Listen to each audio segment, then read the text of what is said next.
a unique science program where students design major experiments with the backing of the American Space Agency. The computerized dummy that lets medical students carry out complex procedures and make mistakes without serious consequences. And the same computer design techniques used to test aeronautical concepts being put to use in very different circumstances.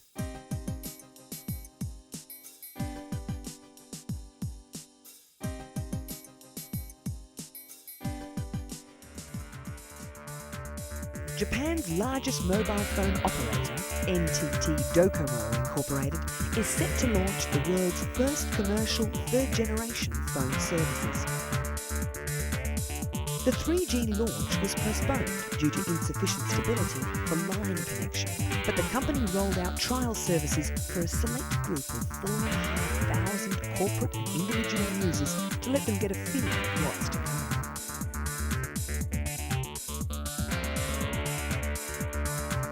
Launched recently, the new service offers transmission speeds several times those of existing wireless networks, promising a totally new range of features. Docomo's iMode and 3G phones are operated under the packet system, where users are charged by the amount of data transmitted, not by airtime. The service, initially to be launched in a few Japanese cities, will be expanded nationwide by next spring.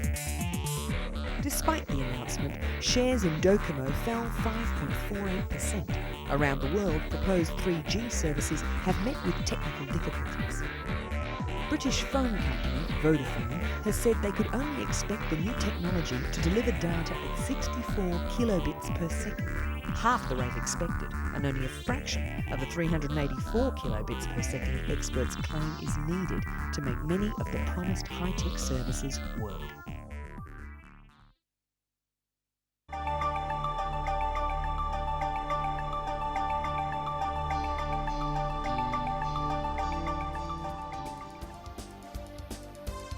The shores of Lake Erie are not your typical school laboratory, and that's exactly the point of a unique educational effort initiated by NASA's Lewis Research Center in Cleveland, Ohio. Called the Student Remote Sensing Project, it's designed to excite young people like these from St. Edward High School about scientific research. The measurements they're taking today are part of 18 environmental impact studies they've designed themselves. Shoreline erosion and the flow of effluent from wastewater treatment plants are two of the topics under consideration. As with any research proposal, the students had to prepare an abstract, determine the equipment they needed to carry out their studies, and describe the specific research procedures they plan to use. They'll also have to prepare reports summarising their conclusions. While these student researchers collect ground data, one of their teachers works with NASA pilot Bill Rickey to produce aerial photographs used in the study. Their aircraft is an old T-34 Navy trailer salvaged from a storage facility in Arizona and given new life by the Lewis Aircraft Maintenance Team. Before leaving the hangar, two cameras, one a standard model and the other an infrared unit, are mounted in the plane's fuselage. To Bill Rickey, who has spent a lot of time in advanced fighter jets, the T-34 is hardly a high-performance aircraft, but for teacher David Martin, the experience is unique.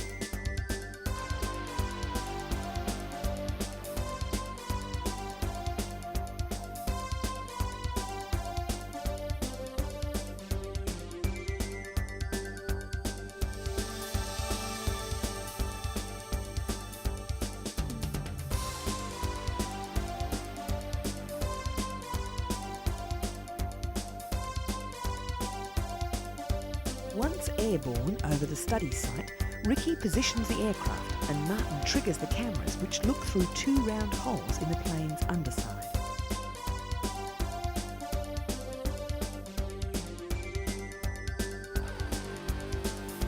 By comparing what they see in the imagery with measurements gathered in the field, students employ the same scientific principles used by professional researchers. Techniques they devise may or may not deliver answers, but the exercise is valuable in teaching students to think creatively. The goal is to involve more schools across the United States and to use the T-34 to do other types of classroom-related studies, including Newton's laws of motion and microgravity research. The project is designed to give students an enthusiasm for science through hands-on problem solving.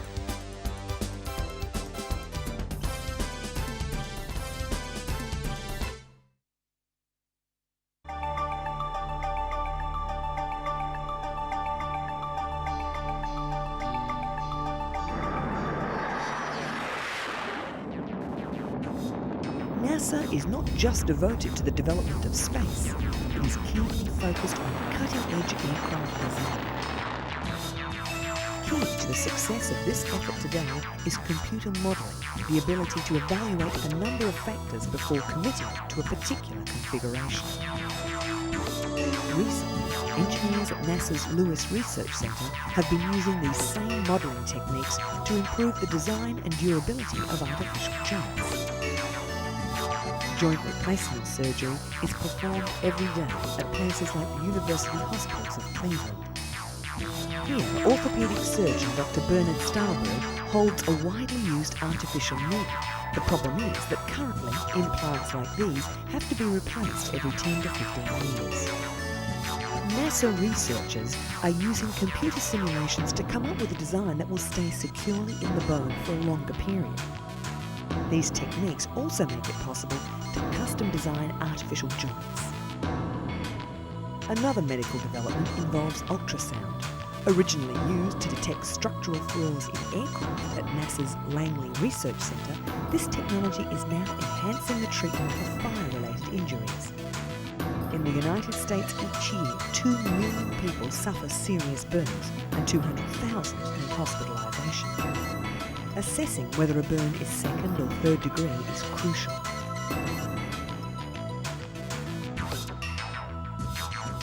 Ultrasound techniques developed for NASA aeronautics research have been modified to make rapid, accurate assessments of burn thickness. This procedure enables doctors to distinguish between a second-degree burn that can heal naturally and a third degree that will require surgical skin removal. Here, the very diffuse inner portion of the burn, viewed in cross-section, indicates a major burn.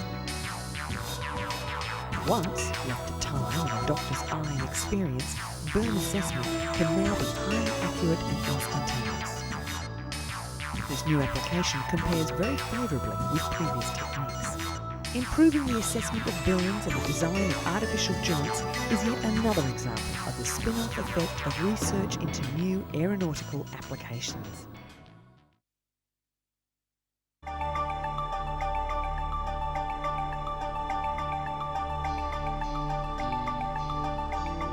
Surgeons perform miraculous life-saving operations, but they're able to do this only after many years of training and practice. Medical students need to get experience and learn basic techniques, but this isn't easy when the smallest mistake could mean death or permanent injury. This is the model patient. It reacts to treatment just like a human being, and if the trainee surgeons make a mistake, it doesn't matter.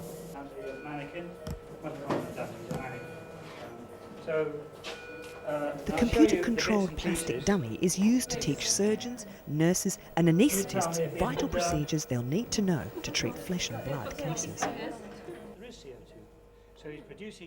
The model can be pre-configured to display different characteristics. It can be male or female, young or old. Already, the virtual patient is giving medical students the opportunity to practice various techniques at a much earlier stage in their training. Some way of docking for the paralysing drug to get in. And there's the effect of anaesthesia on the blood pressure. The internal organs are quite different in appearance to those of a real human being, and they can be accessed via snap-on, snap-off panels, not with a scalpel. However, when the model patient is connected to monitoring and life support systems, it will react with very human responses.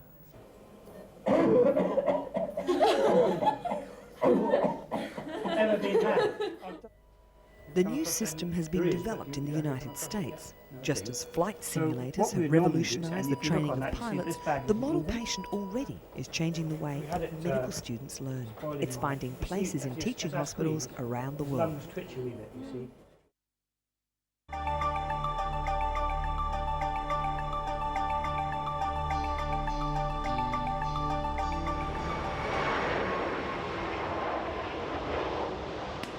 Because of its proximity to the United States, Bermuda is a popular destination for tourists looking for a holiday in the sun. However, like all busy destinations, there is the possibility of the local airport being used as a transit point for illegal activities and unauthorised travellers. But here at Bermuda Airport, a radical new immigration screening system is being tested.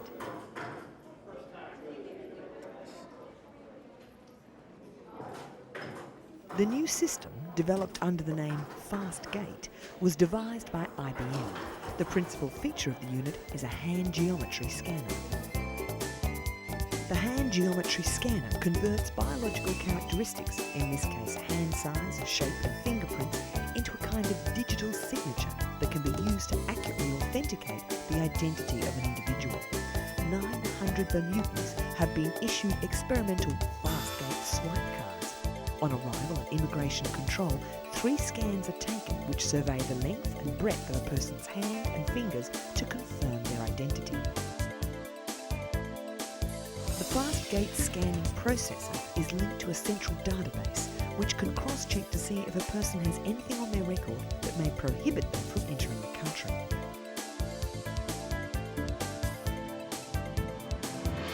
Before a traveller can make full use of the convenience of FastGate, they must be authorised by an immigration officer as a low-risk passenger, which means that it's unlikely that they're up to anything illegal. At present, FastGate users take about 20 seconds to clear immigration, which is roughly half the time of face-to-face processing by an immigration officer. Once the system is fully up and running, clearance times of 15 seconds are expected to be standard. The Bermuda test scheme is part of an international effort to help people through airports quickly yet securely.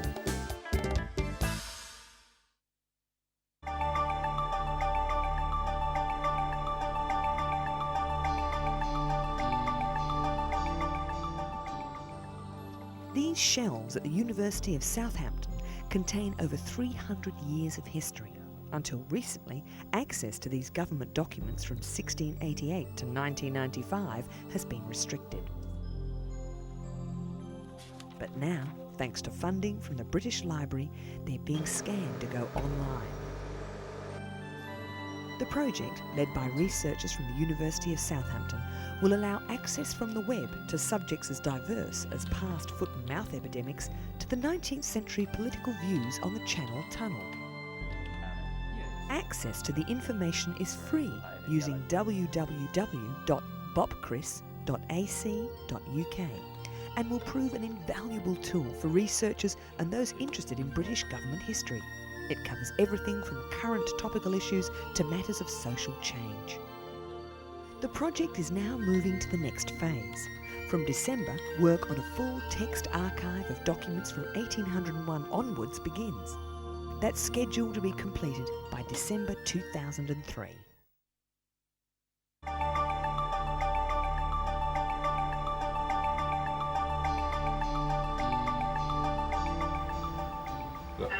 When digital video disc units were introduced, consumers were so impressed with the picture quality and the convenience that it rapidly became the world's most successful consumer electronics product. The DVD player's penetration has been 5 times faster than the CD and 13 times faster than the VCR. Now Philips has added a record button.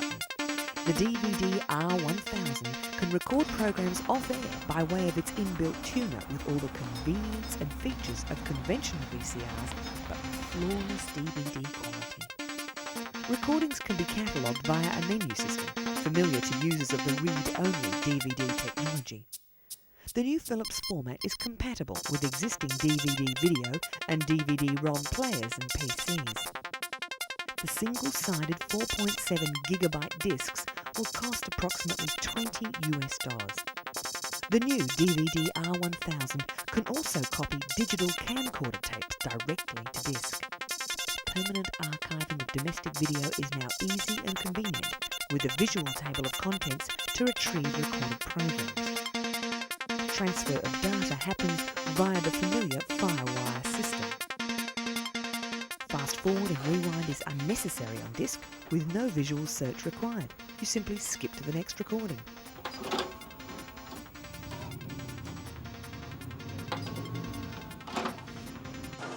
The consumer electronics market in Europe is worth €80 billion and is steadily increasing. Philips are expecting big sales for the new DVD recorder, and their manufacturing effort is gearing up for strong demand. European DVD unit sales have jumped by 233% in the past year. It is widely expected that the introduction of the DVD read-write will further boost a market which is continuing to experience tremendous growth. Philips forecasts that at least half of the DVD hardware market will be recordable by 2005. Backed by the industry's leading players, the DVD read-write format is already considered the industry benchmark.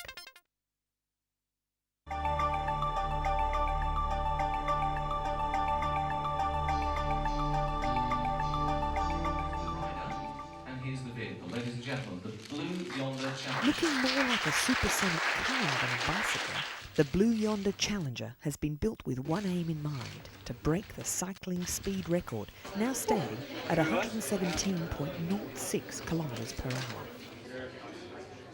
Unlike many previous machines, the new Challenger has rear-wheel drive for better straight-line stability and control. The team are confident that Blue Yonder's rider, Jason Keeley, gold medalist at the Sydney Olympics, will propel their machine to speeds of more than 130 kilometres per hour.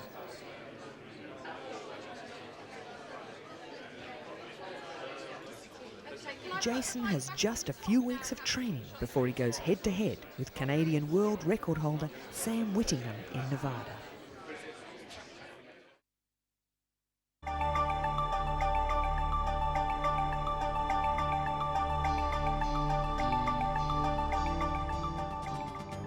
A team of French surgeons located in New York have successfully accomplished the world's first complete telesurgical operation on a patient in Strasbourg, France.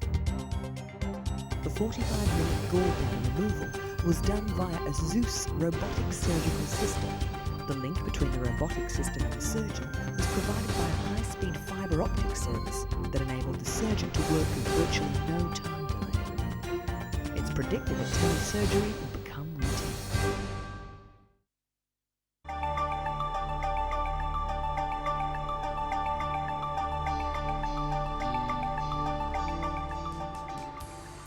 Specialist cleaners preparing to scale London's most famous face and dangle 116 metres above Parliament Square to give Big Ben its 5-yearly scrub-up. Visitors to the Houses of Parliament had something else to catch their interest as the rope technicians delicately descended St Stephen's Tower to start work on cleaning and inspecting the 4 white glass clock faces. The cleaners will also check the surface glazing for signs of frost and bird damage. It will take about a week to finish the job. The glass face on the old timepiece is only 4mm thick, so it's crucial the dangling cleaners do not miss their feet on it. Replacement of cracked panels is even more difficult than cleaning them. The clock's hands present another difficulty too. If they are disturbed, Big Ben could stop. If that were to happen, it would mean a week-long wait before engineers could restart the old timer so Britons could check their watches against it again. The largest turret clock in Britain, Big Ben was built around 1856 and has always kept good time. It has borne witness to 2 world wars, and the sound of the Great Bell, from which it derives its name, is heard around the world via the BBC World Service.